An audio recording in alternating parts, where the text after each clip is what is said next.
That night, I saw him again. The same old man who had been sitting by the roadside for 3 nights straight. Same spot, same tattered shirt, same empty eyes that looked like they had seen too much pain. But this time, he wasn't moving.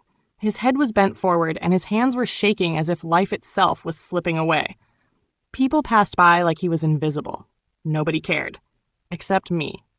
Something in my chest burned, like guilt I didn't understand.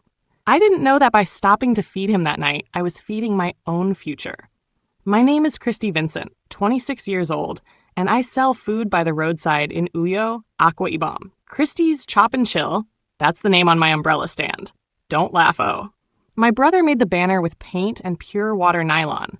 Every evening, I cook rice, stew, and sometimes beans. My customers are Okada riders, bus conductors, and students who never have change. Life is hard, but it's my own life, and I'm proud of it. That night, I was closing my stall. It was already 9:45 p.m., and the mosquitoes were beginning to attack like soldiers. I had just 1 plate of rice left, with small meat and stew. I wrapped it for myself. Then I heard a weak voice behind me. "Madam, I beg, anything wee man fit chop," I turned. He was standing there. An old man, dark like rain clouds, wearing a shirt that must have been white in 1992. His trousers were torn near the knee, and his slippers were 2 different colors. His hair looked like he'd been fighting with dust itself. People around hissed. One Okada man said, "Leave am, that old man don craze. He dey beg everybody. If you near am, him go smell your destiny." Everyone laughed, but I didn't, because something in his eyes wasn't madness. It was pain, the kind that sits deep inside bones. I tried to ignore him. I really did. I was tired, hungry, and my landlord had called that morning shouting, "Christy, you think I'm running a charity house?" I had planned to eat, bath, and sleep, but he was still standing there, still staring. I sighed. "Papa, come sit down," I said. He looked shocked. "You go gimme food?" I nodded. "Na small one remaino, but if you no mind, you fit chop." He smiled, tooth missing in front. "My pekin, God go bless you." I dished the rice, added stew, and pushed the meat to one side. My own dinner gone just like that. When I handed it over, people started whispering. "Nah so dem to use juju catch person," one woman muttered. "Next week now, she go see her money disappear," another said. I ignored them. The old man sat on a cement block and started eating like it was the first food he'd seen in weeks. His hands were shaking. I brought him sachet water. After the 3rd spoon, he paused and looked up. "You get name, my daughter?" "Yes, sir." "Christy?" He nodded slowly, chewing softly. Christy, e good as you share with old man like me. You see, the hand we feed the forgotten. One day go dine with kings." I laughed a small laugh. "Nah so dem they talk, Papa, but me I never see any king near my pot of stew." He chuckled too, but his eyes stayed fixed on me, long enough to make me uncomfortable. When he finished, he stood up shakily and said, "Thank you. I no get anything to give you, but you go see good soon." I smiled. "Amen?" Then he turned and walked into the night, disappearing into the shadows near Akban Etuk Street. The next morning, rain fell like God wanted to wash away Uyo's sin. I woke up to thunder and the sound of my brother Jimmy knocking on my door. "Sis, you get 500? "For what?" He sniffed. "I want go fix phone screen." I stared at him. "Jimmy, you never pay your share of NEPA billo. I beg no start." He hissed and left. That's how every day begins, with small trouble and long sighs. By 8 a.m., I was at the market buying tomatoes. My neighbor Cynthia followed me. She's that type of friend who never has transport money, but always has gossip. "Christy," she said, "you too dey pity people. I hear say you give food to that old man yesterday. You sure say Eno be spirit?" I laughed. "Cynthia, even if he be spirit, at least spirit don't chop my stew." She rolled her eyes. "You go learn. This world wicked. You too soft." I ignored her, because deep down, I kept thinking about the old man. His words echoed in my head like radio static. The hand that feeds the forgotten will dine with kings. I didn't know why it stayed with me. Maybe because nobody had ever spoken to me like that before. Most people see me as that small rice girl. Nobody looks me in the eye and speaks blessings. That night, I closed late again. The road was quiet, streetlights flickering. Then I saw him again, the same old man, sitting on the same block near the junction. This time, he was holding something wrapped in nylon. When he saw me, he smiled. "My daughter, you still day this side?" "Yes, Papa. You no get where you day stay?" He shook his head. "Na road be my house. People fear me too much." I sighed. "You never find shelter?" "Na dangerous-o. You fit come by my stall tomorrow morning. I go find small breakfast for you." He looked away. "No need. You don't do enough." I walked closer. "Papa, I no do anything. I just give food." He smiled sadly. "People no understand say sometimes food fit be prayer." He stood up slowly and pressed the nylon into my hand. "Take," I frowned. "What's this?" "Something small," he said. "Keep am. You go need am soon." Before I could open it, thunder struck. When I looked up again, he was already gone, swallowed by darkness like before. I opened the nylon. Inside was a small wooden cross tied with red string. I felt a shiver. I'm not the type that fears easily, but something about it made my skin crawl. Still, I tucked it in my bag. Maybe it was just his way of saying thank you. Hey, story lovers! If you're still watching, pause for 1 second. Hit that subscribe button. The next few days were strange. First, sales started increasing. Random people kept buying extra plates, even without change. My small umbrella stand started making profit like never before. Then on Friday night, one man in a white car stopped and asked for food. When he tasted my rice, he smiled and said, "You cook like my late mother." That compliment alone made my chest warm. But when he paid, I noticed something. He gave me a Christmas 1,000 note and drove away before I could give change. Cynthia screamed, "Ewo! Christy! Your destiny dawn open! Now that old man bless you, oh!" We both laughed, but in my heart, I felt something bigger was coming. That night, before sleeping, I placed the small wooden cross by my window. I didn't know why, but it made me feel safe. Around midnight, I heard a knock on my door. "Christy." My heart jumped. The voice was deep and slow, like an echo from memory. I grabbed my torchlight and opened the door carefully. No one was there, just the wind moving through the compound. Then I looked down. Right on my doorstep lay a folded note. I picked it up, hands trembling. It said, "Tomorrow, someone will come to you. Don't turn them away." There was no name. I looked around, whispered, "Papa?" Silence. That night, I didn't sleep. Was I scared? Yes. But a small part of me was curious too, because somehow I felt like the story was just beginning. My name is Christy Vincent, born and raised in Akwa Ibom. My father was a fisherman who never returned from the sea when I was 15. Mama tried to keep us together, but sickness took her 3 years later. So me and my small brother Jimmy became orphans with only one thing left, our mother's iron pot. That same pot is what I still use for my food business today. I swear it has survived more wars than Nigeria itself. Sometimes when I stir stew inside it, I feel like Mama's spirit is there, whispering, "No matter how life treat you, Christy, never stop cooking." That voice keeps me alive. But truth be told, I was tired. Tired of struggling. Tired of feeding people while I counted coins to buy palm oil. Even tired of pretending to be strong for Jimmy when I myself was breaking. That morning, I looked at the small wooden cross again, the one the old man gave me. It was still lying near the window. I wanted to throw it away, but my hand couldn't move. It was like something tied it to me. Then I remembered the note. "Tomorrow, someone will come to you. Don't turn them away." That tomorrow was today. So I waited. By 11 a.m., I had opened my stall. The rain had stopped and the smell of wet dust filled the air. I fried plantain while Jimmy washed plates. Then Cynthia arrived, loud as usual. "Christy, baby, you don't hear?" "Hear what?" I asked. "Big event day happen for Governor's Hotel. One rich company they do lunch. Dem say dem need local food vendor to supply jollof and goat meat. Now your chance-o." I froze. How I go reach there? Who I know? She grinned. "I get connect. One of my online toasters. Him brother they work there. I go tell say you be the best cook for this uyo." I rolled my eyes. "Nah, so you talk last time. Now only picture dem collect." She laughed. "Leave matter. Today go different. In fact, dress fine. We go meet person for front of Ibom Plaza by 2 p.m. I didn't believe her, but something told me to go. Maybe this was what the old man meant in that note. At exactly 1:45, I wore my best outfit. Yellow top, brown trousers, and my lucky slippers, even though one side was already peeling. I told Jimmy, if landlord come, tell him I travel. If Nipa come, tell dem I die. He laughed. "Nah, you sabi, sister. Just bring me puff puff when you come back."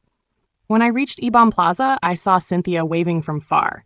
Beside her stood a tall man in a blue shirt, clean haircut, wearing perfume that smelt like imported peace. He smiled when he saw me. "You must be Christy." "Yes, sir." "Call me Vincent," he said. His voice was calm, deep, like the type that could convince you to buy sand from a beach. He shook my hand gently. "Cynthia told me about your cooking. We're looking for someone who can deliver fresh, home-style jollof for our company event tomorrow." My eyes widened. "Tomorrow? That's too soon." He nodded. "I know, but you'll be well paid. Can you handle it?" I looked at Cynthia. She nodded like a lizard that just got rain. "I'll try," I said quietly. Vincent smiled. "Good. Come by our office at Gracefield Energy tomorrow morning. I'll text you the address." Before leaving, he reached into his wallet and gave me $20,000 as preparation money. I almost screamed. "Sir, that's too much," he laughed. "It's a deposit, not a gift." He turned to go, but then stopped and looked back. "By the way, you remind me of someone important. Can't place it yet." Then he walked away. Cynthia grabbed my arm. "Girl, not destiny-o. You see, Am?" I was speechless. My mind was running fast. The note? "Someone will come to you." Could this be him? The next day, I woke up early and started cooking. The whole compound smelt like tomato heaven. By 8 a.m., I carried my big pot of jollof and stew into 1 kk. When I arrived, Vincent was already waiting at the entrance. He helped me carry the pot himself. Imagine, a fine man in blue suit carrying smoky jollof rice. I blushed small. We set up the food table. When the staff started eating, they kept nodding and licking fingers. One woman said, "Who cooked this? Please, I need her number for my wedding." My heart jumped. Vincent smiled proudly. "That's Christy, the best cook in Uyo." I almost melted. When the event ended, the HR woman paid me the balance immediately. Vincent walked me out to the gate and said, "You're talented, Christy. You should open a restaurant, not just a roadside stand." I laughed nervously. "Restaurant key? I know even get generator." He looked serious. "You will. Don't doubt it. I can see something bright in you." I blushed again. "Sir, don't be saying like that. My head goes swell." He laughed, showing perfect teeth. "Okay, let me buy you lunch to say thank you. You deserve it." At first, I refused. "I can't go to fancy places like you." He shrugged. "Then we'll go where you like." So we ended up at a small buka near Itam Junction. Plastic chairs, red oil everywhere, and gospel music playing from a cracked speaker. He didn't complain. He even ordered ekpang kukwo like a proper Akwa Ibom boy. We talked like we'd known each other for years. I told him about my mother's death, my brother's wahala, and the old man I'd fed. When I mentioned the old man, he went quiet for a few seconds. Then he asked softly, "What did he look like?" I described him. His face, his gray hair, his missing tooth. Vincent's spoon froze midair. "And you said he gave you a cross?" "Yes, why?" He leaned back slowly, eyes narrowing. "No reason. Strange coincidence." I laughed awkwardly. "Don't tell me you know him, oh." He didn't reply. He just smiled faintly and said, "You really are something else, Christy." When he dropped me off that evening, the sky was orange and the streets smelled like roasted corn and rainwater. He leaned on his car and said, "Can I see you again? Outside of work?" My heart skipped. "Why?" He smiled. "Because you make jollof that makes people happy, and I like being happy." I laughed. "So it's food you want, not me." He winked. "Can it be both?" The next morning, Vincent texted, "Good morning, sunshine. Can you make lunch for my team today? I'll come pick it myself." My smile filled the whole room. Jimmy teased me. "Sister, who's Vincent again? That man that wears perfume like Angel?" I threw pillow at him. "Mind your business." He laughed. "If he gives you money, remember to buy me sneakers." By noon, Vincent arrived with a new car. When we got to his office, I saw a photograph on his desk, an old man standing beside a younger version of Vincent. My blood ran cold. It was him, the same old man I had fed, the same eyes, the same missing tooth. I froze. Vincent noticed. "Christy, you okay?" I pointed at the photo. "Who's that?"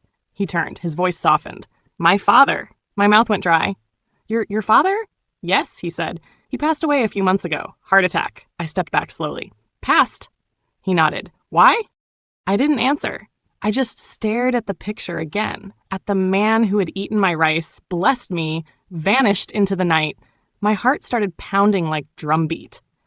Because if he was dead before that night, then who exactly did I feed?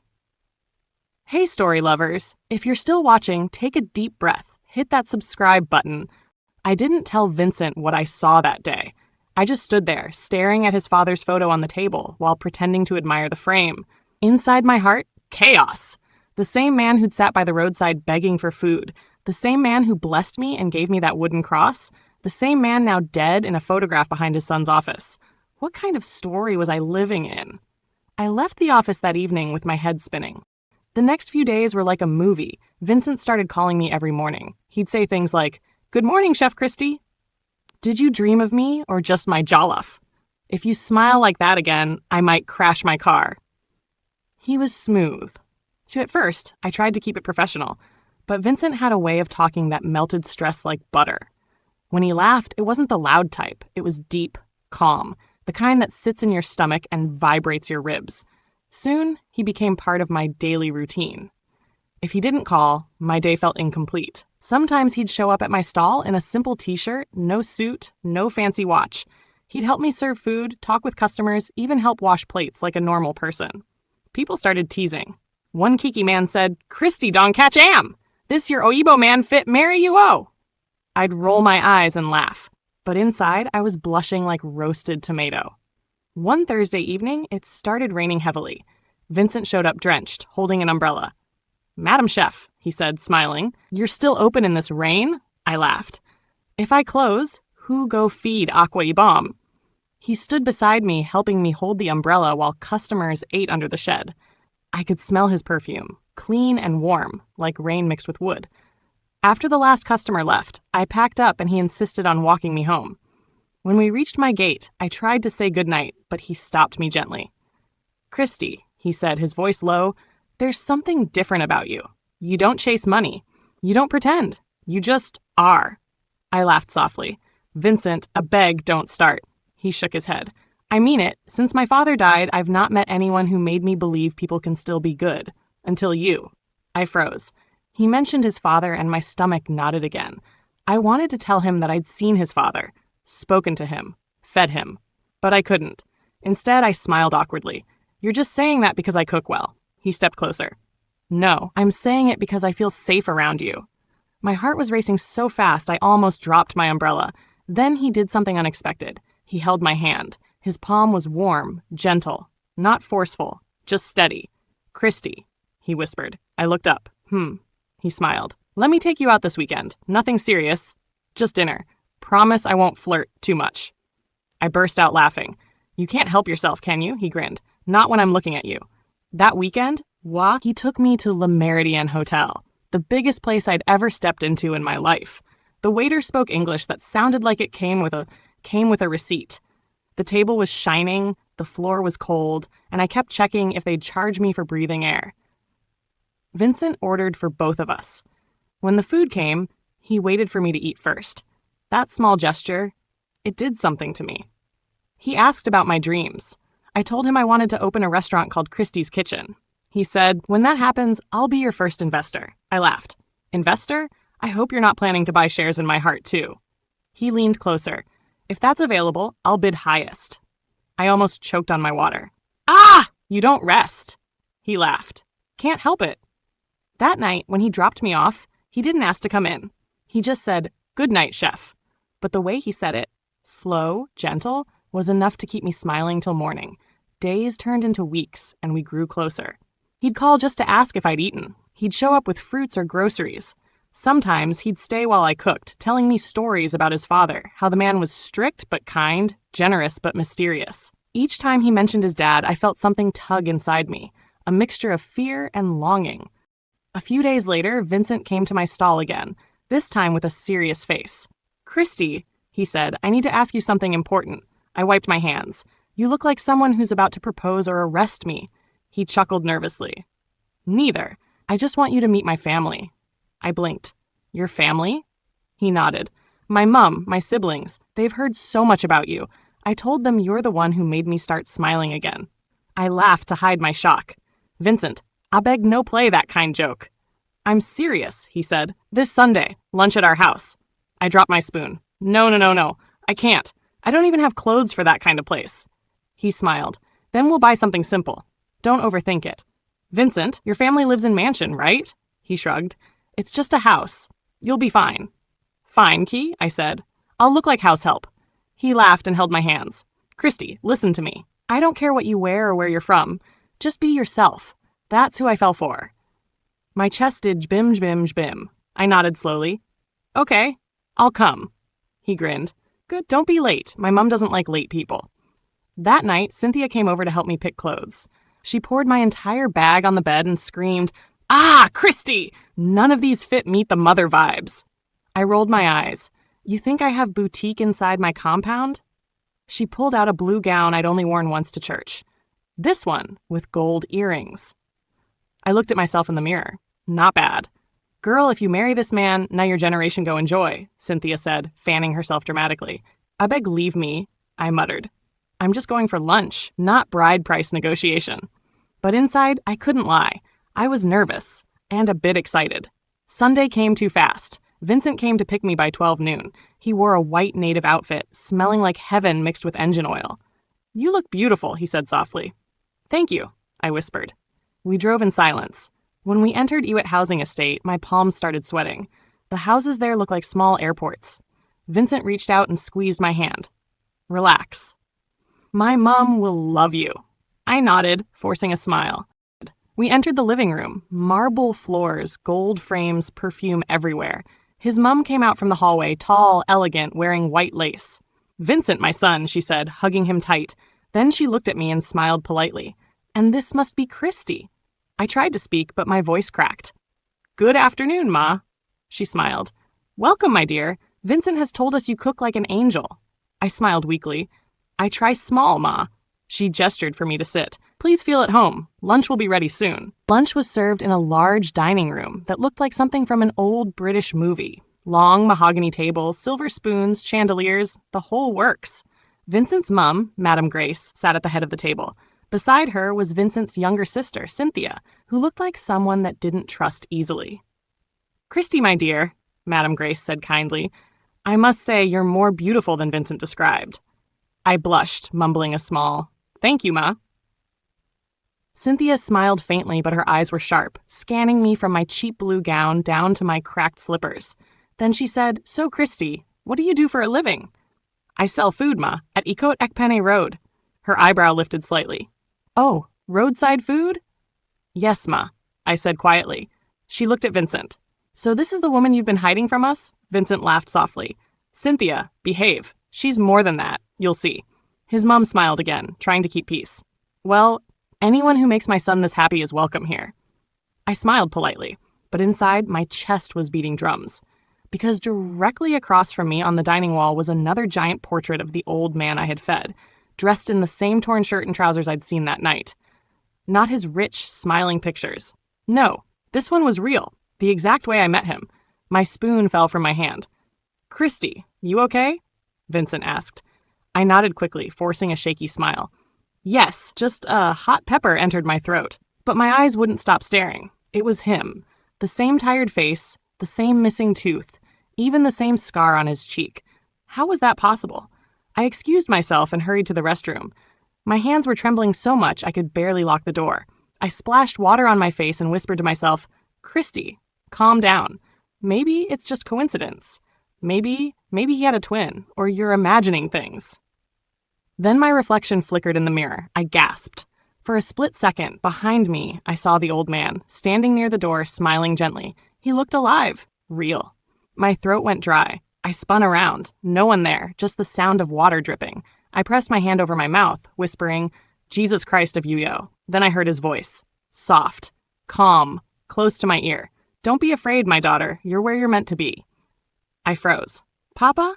No answer, just the faint smell of smoke. The same smell from my jollof that night. I clutched the wooden cross tight and ran back to the dining room like a madwoman. Vincent stood up immediately. Christy, what's wrong? You're pale. I forced a smile. Nothing. Just bathroom light flickered. He frowned. You sure? I nodded quickly and sat back down, but my hands were shaking so badly that my spoon kept rattling against the plate. Madam Grace noticed. My dear, you don't look well. Would you like water? I opened my mouth to reply, but before I could, something strange happened. The chandelier above flickered. The curtains shifted though there was no wind. and the large portrait of the old man, the one where he wore rags, tilted slightly, like invisible hands had touched it. Everyone gasped. Cynthia screamed, "Mummy, look!" Madame Grace clutched her chest. "Vincent, that's your father's picture." Vincent stood up, trying to fix it. "Maybe it's just the nail." Then he froze, because from where we sat, we all heard it, a faint male voice echoing through the room. "The hand that feeds the forgotten will dine among kings." I dropped my spoon instantly.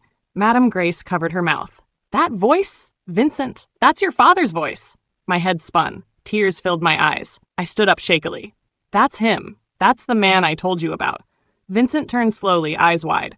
"What did you say?" I took a deep breath, heart pounding. "Vincent, your father, I met him before. Not in dreams, in real life." The entire table went silent. Cynthia blinked. "What are you talking about?" I pointed at the picture. That night, about 2 months ago, I saw that same man sitting by the roadside near Akwa Ibom Street. He was hungry. Everyone ignored him. I gave him my last plate of rice. "That's him." Vincent's jaw dropped. "Christy, that's impossible. My father died 3 months ago." "I know what I saw," I shouted, tears running down my face. "He blessed me that night, gave me this." I reached into my bag and pulled out the small wooden cross. The entire room gasped. Madame Grace stood up, trembling. "Vincent, look closely." Vincent took the cross with shaking hands. His voice broke. This belonged to my father. He wore it every Sunday. We buried him with it." Cynthia screamed and ran out of the room. Madame Grace started praying under her breath. I stood there crying, whispering, "I didn't know. I swear, I didn't know who he was." Vincent dropped the cross on the table, staring at me like he'd just seen a ghost. "Christy, are you saying my dead father came to you?" I nodded slowly. "He wasn't dead to me that night. He was real. He ate. He talked. He smiled, and then he disappeared." Vincent took a step back, tears filling his eyes. "My God." I didn't even know what to feel. Fear, confusion, guilt, or awe. Then Madame Grace came to me, her eyes wet. "Christy, sit, my dear. Tell me everything from the beginning." So I told her. How I met the old man sitting by the gutter that night. How he asked for food. How I fed him my last plate. How he blessed me, said that strange line about feeding the forgotten. How he later gave me that wooden cross and vanished. By the time I finished, tears were rolling down her face. She whispered, "That sounds like him. Always testing people's kindness. Even before he died, he told us that wealth means nothing if your heart is poor." Vincent sat down, burying his face in his palms. All this while, maybe he wasn't gone. Madame Grace wiped her eyes. Maybe his spirit stayed behind to find someone pure, someone who would remind us what love means. She turned to me, her voice trembling. "And he found you." I shook my head. "No, Ma, I'm not special. I just gave food." She smiled faintly through tears. "You did more than that. You fed a soul." Vincent sat across from us. Finally, he said softly, "Christy, I don't even know what to say. I don't know if I should thank you or be scared of you." I laughed weakly through tears. "Please, don't be scared. I'm the one shaking here." He smiled for the first time in hours. That night changed everything. Madame Grace hugged me tightly before I left, whispering, "Now I understand. You weren't brought here by accident." A few months later, with Vincent's help, I used part of the inherited land to build a small restaurant. We named it The Kind Spoon. The signboard read, "Sometimes the hand you feed is the one that writes your destiny." People came from all over Uyo to eat. Journalists wrote about the girl who fed a stranger and became blessed by the man's family. Jimmy became my accountant even though he still eats half the profit. Cynthia, the skeptical sister, now manages our social media. And Madame Grace? She comes every weekend, sitting quietly by the corner, smiling at me like a proud mother. Sometimes, when the restaurant gets quiet, I still feel it, that gentle warmth near the kitchen door. The smell of smoke and stew, the same as that night. And I hear his voice, soft but clear. "You see, my daughter, when you fed me, you didn't just give me food. You gave me faith again." I always smile and whisper, "Rest well, Papa Okan." One evening, as the sun dipped behind the palm trees, Vincent came in holding a small velvet box. I was behind the counter counting change. He said, "You still owe me one dinner date, remember?" I laughed. "Which one again?" He opened the box. A silver ring shining inside. The one that never ends. My heart froze. "Vincent?" He smiled nervously. Christy, I don't care where you came from. You turned my father's spirit into peace, my mother's tears into joy, and my own life into purpose. Will you marry me? Tears blurred my vision. You sure you want to marry a roadside cook? He wiped my tears. You're not a roadside cook. You're the woman who taught me that love tastes better when it's seasoned with kindness. I laughed through tears. Yes, Vincent, I'll marry you. Everyone in the restaurant clapped. Even Jimmy ran in shouting, Finally, I can eat challah for free forever. We all laughed until my stomach hurt. The wedding was small, warm, and filled with laughter. But just before we said our vows, something happened again. The candle by the altar flickered, though there was no breeze. And for one brief moment, I saw him, Papa Okan, standing at the back, smiling proudly. Then I blinked, and he was gone. But his blessing remained. In the air, in my heart, in every meal I served afterward. Sometimes people ask me how everything started. I always tell them the same thing. It began with one plate of rice, one act of kindness, and one hungry stranger who turned out to be my miracle. Life, I've learned, has a strange sense of humor. You never know which moment is testing you or blessing you. So if you ever meet someone who looks broken, feed them. Because maybe, just maybe, they're sent to feed you too. Hey, story lovers, what a journey! From a roadside food stand to finding love, family, and a blessing from beyond the grave. Tell me, do you believe in destiny, or was this pure coincidence? Drop your answer in the comments. And if you enjoyed The Man Who Fed My Destiny, don't forget to hit subscribe, like, and share so someone else learns that kindness still pays. Till next story, this is Story and Soul, where tales touch the heart.